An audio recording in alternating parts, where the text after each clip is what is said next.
Okay, ayan na ang ating electric pan na nilinisan. Ito lang ang ating problema, hindi ko siya makalas.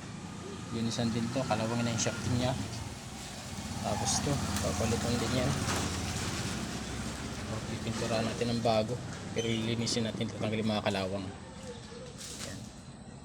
Winding nya good pa.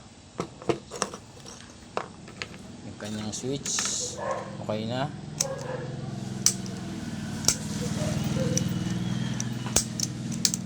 Yan. Okay. Yan. Yung EDC. Ito, lalagyan pa natin yan para matanggal ang kalawang. Okay. Matag na dito.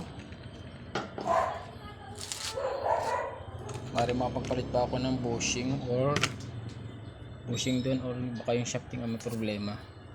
Baka may tama na. Okay, yan. Guys muna. Thank you.